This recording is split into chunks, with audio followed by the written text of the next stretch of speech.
वजारत बल्दियात की तरफ से एक और ऑर्डर जारी हुआ और मोहम्मद एहसान को एक दफा फिर तबादला करके डायरेक्टर एजुकेशन बल्दिया केमाड़ी तैनात करने के अहकाम जारी कर दिए गए। जी हाँ, मोहम्मद एहसान अब बल्दिया केमाड़ी में डायरेक्टर एजुकेशन की हैसियत से फराइज अंजाम देंगे, जबकि मोहम्मद इब्राहिम उमरानी जो कि सूजी सर्विस के 18 ग्रेड के एडमिन ब्रांच से ताल्लुक़ रखते थे, इनको बराह रास्त लोकल गवर्नमेंट बोर्ड रुजू करने के लिए कह दिया गया है। मोहम्मद एहसान बल्दिया कोरंगी में डायरेक्टर एजुकेशन की हैसियत से फ़राइज़ अंजाम दे रहे थे, और जबकि मोहम्मद एहसान का महकमा तालीम से गहरा ताल्लुक़ रहा है।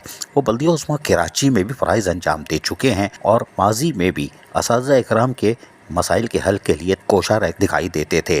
बल्दिया केमाड़ी में यकीनी तौर पर वो जाकर अपने फ़राइज़ अंजाम देंगे, और वहाँ की यूनियन जिसका बार बार ये मुतालबा रहा है कि मुकामी अफसरान को तैनात किया जाए, यकीनी तौर पर बल्दिया केमाड़ी की union People's United worker union का एक मुतालबा वजारत बल्दियात ने आज पूरा कर दिया और बल्दिया केमाड़ी में डायरेक्टर एजुकेशन मोहम्मद एहसान को तैनात कर दिया है, जो कि मुकामी भी हैं और महकमा तालीम से वाबस्ता भी रहे हैं।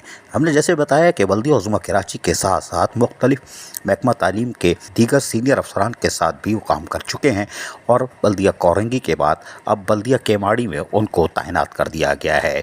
मोहम्मद एहसान यकीनी तौर पर आज डायरेक्टर 3, जी हाँ, डायरेक्टर 3 अमजद अली पठान के दस्तखत से जारी होने वाले ऑर्डर नंबर 146 के तहत अब डायरेक्टर एजुकेशन बल्दिया केमाड़ी बन चुके हैं। कल वो अपने ओहदे का चार्ज ले लेंगे और यकीनी तौर पर वहाँ महकमा तालीम में कुछ ज़रूर ऐसा काम करेंगे ताकि स्कूल की तामीरात हो सके, तलबा और तालबात को बेहतर माहौल मिले, असातिज़ा इकराम के जायज़ मसाइल हल हो सकें। अज़ीज़ आरिफ, KBS बल्दिया न्यूज़ कराची। ऐसी ही खूबसूरत वीडियोस फ्यूचर में हासिल करने के लिए रेड बटन पर क्लिक करके और बेल आइकॉन को प्रेस करके हम सबके सब्सक्राइबर बनना मत भूलिए।